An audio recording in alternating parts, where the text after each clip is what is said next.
So Enoch Boateng Jr. from Kaswa says, good morning. Thumbs up for this show. Reverend Doc has indeed spoken well on attitudinal change, referring to you. The only thing I will say is until you understand how you got into something, you would never come out of it. I salute you. That's what he's saying, Reverend.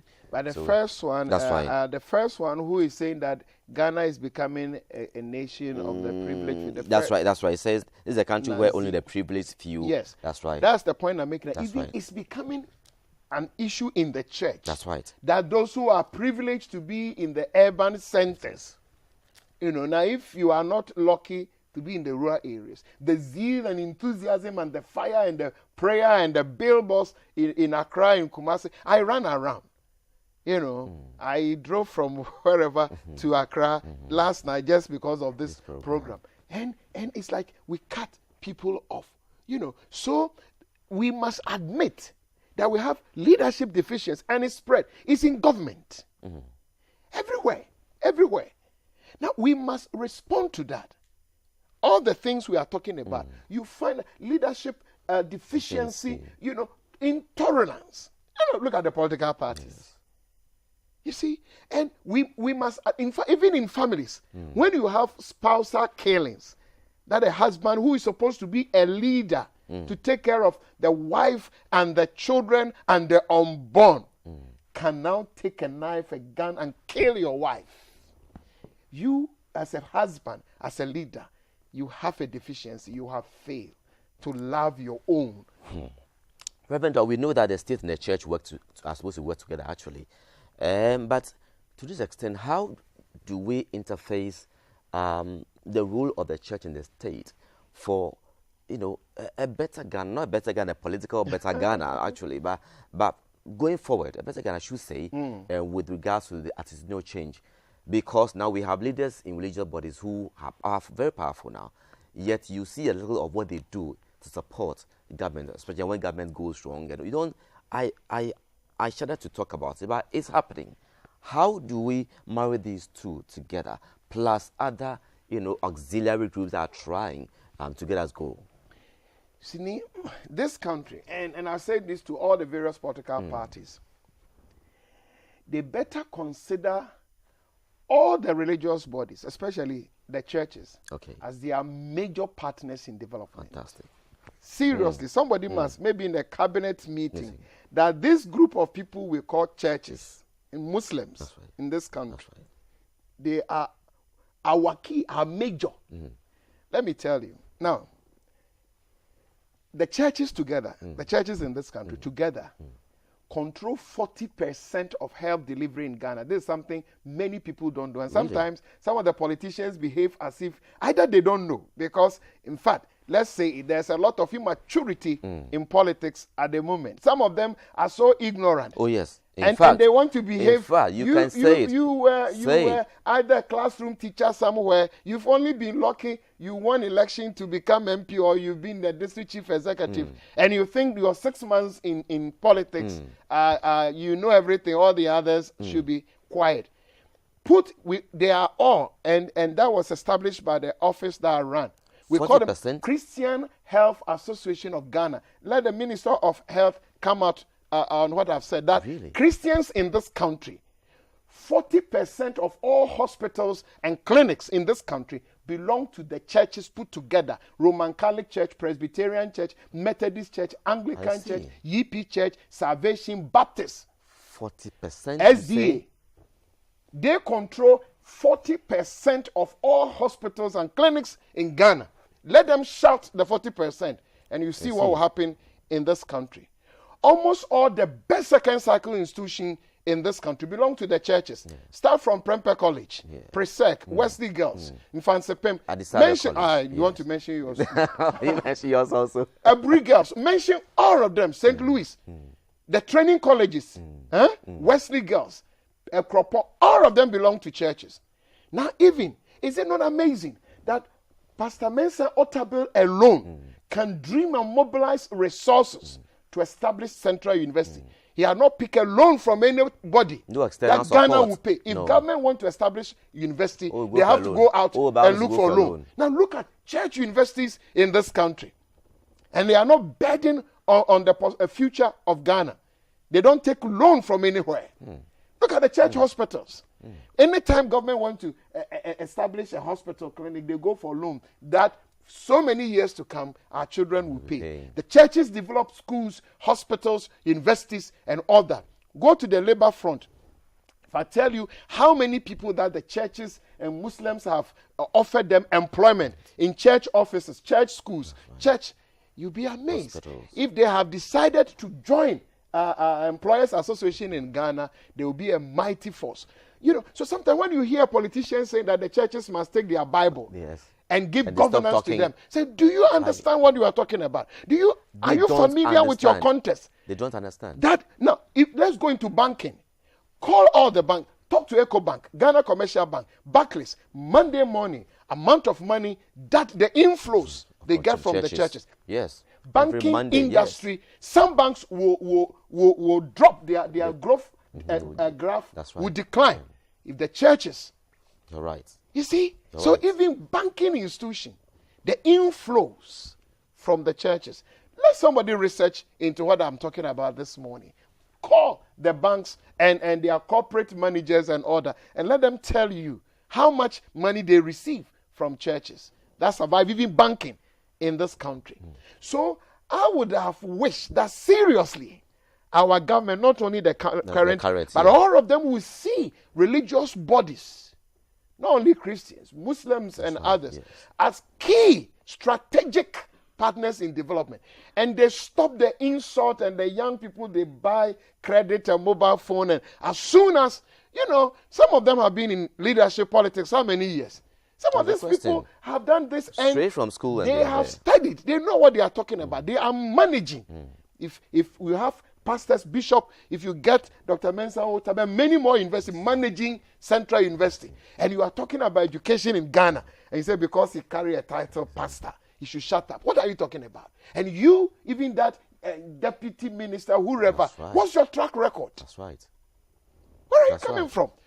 Let us study the history of education in Ghana, history of health delivery in Ghana, and be humble, and then let everybody be part of the chain. If you don't do that, you give impression, you discourage people. The very people you need, you stand and you shout on them, and you make them feel so bad, and then it's like we are fighting. But we are complimenting. We are complementing effort. That's how we must. Ghana is for all of us. It's not for any political parties. Ghana was there before the political parties were born. I mean, the recent one, when were they born? MPP, NDC, NDP. When were they born? How many years have they been around? How many of them have celebrated 30 years? The current political parties. But people were managing schools before MPP was born. People were managing, pastors were managing hospital before NDC was born as a party. At least even before we went into the revolution. So if you come and say, pastors, take your Bible and give governance to us, I mean, you're only demonstrating naivety but what can we do? They are still our leaders. We love them. Reverend Doc, I see I'm quiet this morning. You're hitting the nail on the head. We are talking about attitudinal change. That's right, yes. And somebody said, if you don't know what is wrong with you, if you don't know, you can't. And these are the facts. Yes. These are the facts. So let me read out a few of the latest messages we have, and then we'll take it from there. Wow, a lot of them are just dropping in. Okay, this one says, Pastor, you made me feel so good this morning, but are the politicians listening to you? Are the politicians listening to you? That's the question he's asking. Pastor, you made my day this morning, but in fact, asking whether or not those who, in his estimation, are most concerned listening to you this morning. That's a question. Then this one also says, we, the youth of this generation, have a good future with the crop of leaders we have now. Who do not care. Okay, we said we don't have, I'm sorry, the youth of this generation don't have a good future with the crop of leaders we have now. Why we do not care, the leaders who do not care about the people they lead. We need transformational leaders. Okay, this is from Wisdom Akologo Kennedy of Ashaiman. And then a couple of them more, and I'll let you come in again. Good morning.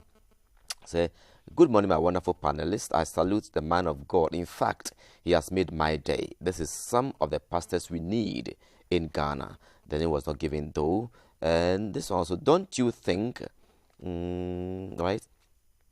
He said, don't you think these problems can be solved when we start it with our own children, because our adults are too busy to hear such discussions? That's a question for somebody else. So when it's time, you might want to comment on some of them, and then we go on. Then there, lots more coming in here. This one says, good morning, Nee. I'm sad as a Ghanaian.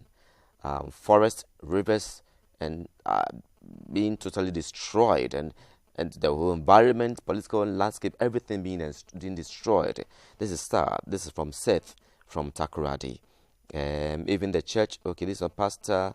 What you are saying is the gospel truth. This is from Solomon Jan. Solomon, I know where Solomon is sending a message from. So, Reverend, I'll give you about two more. Then we continue our discussion. I said, Dr. Thumbs Up to you. You've made my day brighter, from Gideon Jr. Then one last one, and then we'll go forward. Okay, Reverend Doc. Now, why is it difficult for political leaders to embrace religious leaders in governance? Why is it difficult?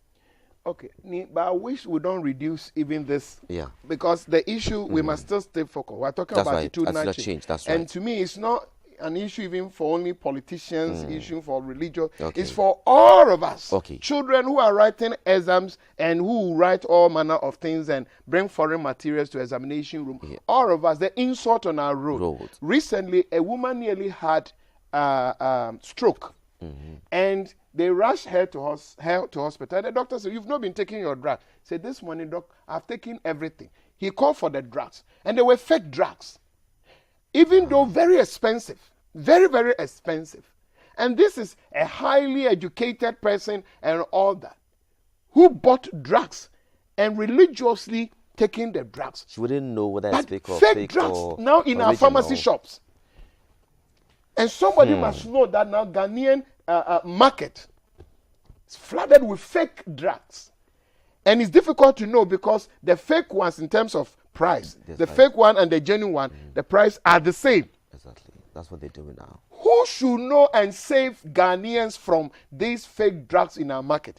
That the women in the market will add certain things to palm oil. You think you are drinking palm oil, you are getting cancer. So don't let us make attitudinal change. But I will respond to you. Yes, I mean, you have. Indirectly, you have. Yes. You have. But that's right. I think we are emerging from a culture, from the revolution. You see? Now, I think one of the things, the revolution, not only the PNDC one, but even all of them, survive in what we call culture of silence. You see, they try to silence media, everybody, religion, everybody, trade, the labor unions, Ghana Bar Association. You see, they try to silence all of us to a point that if you are talking too much, they send people to attack you and kill some of them. Some media people, either you've been in prison or they kill you. Some pastors suffered. Some Ghana Bar Association, many, you know. That's right. So, people coil. Now, they had a field day because at a point, you know, now media even is still evolving. But at a point, the media people were very careful. Yes. You know, and all that. And therefore, now for some of the politicians, when they hear certain voices, it's like, why are you talking? Why are you saying this? It's like, but you've not been saying this all this while. Why are you now talking? You know, but some people, some agencies, bodies, kept it quiet because of the hostility that we find ourselves in. But now we are in the democracy. So why do you expect people to behave as if we are under the dictatorship, military dictatorship? We are not. The revolution is over. Under democracy, people must, if I'm hungry, I must be free to say I'm hungry. Somebody will say it softly, I'm hungry. Somebody will shout. Somebody will go around making dede, I'm hungry, I'm hungry. That person must be free to express himself, herself, and you don't ask him, you are hungry, why don't you say it quietly, you are hungry, why are you shouting? I'm free to express my feelings. So, but Yes, if we want to narrow it again, we will not narrow it. Okay. So let me give you a few messages because we have about 8 minutes. I thought we were going to ask the Yes. one who said, can we start this from our children? Yes, he asked. agree. That's right. He asked You about see, that one. Yes. I am into education. You know, That's right. I teach. I'm a university lecturer. I'm a former head of department. When I say these things, nobody should take me as a novice. And know what you're I'm talking into about. research. That's right. I'm into all this local government That's right. administration, That's right. development administration. I study public policy analysis and all that. You see, when you have a curriculum for a nation, the curriculum must respond to the needs of the country. When we go to school, the things they teach us must respond to the needs in society, There should be public. a direct connection. If you teach me something that when I come out, if I go to university, you teach me things, I come out, and if somebody doesn't employ me, I don't know what to do with that education. Become The useless. quality of education is threatened. We must, it's like what the Minister of Trade is saying now, we must produce what we eat and eat what we produce. We must educate our children about our needs, and our needs must inform what we educate people. Now, the curriculum in our schools must also be considered.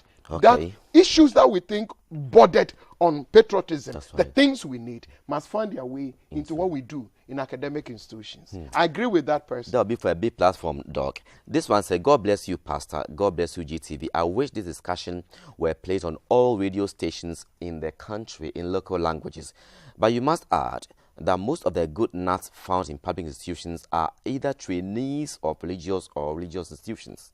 And I have to postpone my journey this morning just to listen to you. The name was not given though. Thanks very much, whoever you are. We appreciate your concern and your contribution. And then this one is also saying that, good morning, my wonderful panel. I salute the man of God. In fact, he has made my day. There's some of the pastors we need in Ghana. So are the politicians listening to you? They should be ashamed of themselves. Man of God, in fact, you have made my day. Is sounding repetitive. Okay, these are people we need to manage our country, and some people do not have selfish interest. God bless you. So many of them, but I'll quickly run through them since our time is running so fast. This one says from Doctor from TK Kumasi says, the politicians think pastors shouldn't involve themselves in matters of the country, forgetting that these religious bodies manage most people in the country. The politicians hate the truth, and that's what they stand for. The country is suffering because of lack of knowledge and naivety on the part of some politicians. God bless you, Doctor, from TK Kumasi. Two more, then Doc, I'll come to you. This says a good discussion this morning. Well, Ghana is sitting on a time bomb, but our solution now to move Ghana forward is to get the military in office to bring us together. Wow, this one, corruption everywhere from Philip. That's Philip's. Anyway, you're entitled to your opinion, but military cool, no? Then the last one, probably. Last one, yeah, I have some three more, but let me just do this one, then we would go. Pastor, you made me feel so good this morning, but okay, he's just repeated himself there. So, Mr. Doc, one more, please, a second, because they are part of the show actually. So we need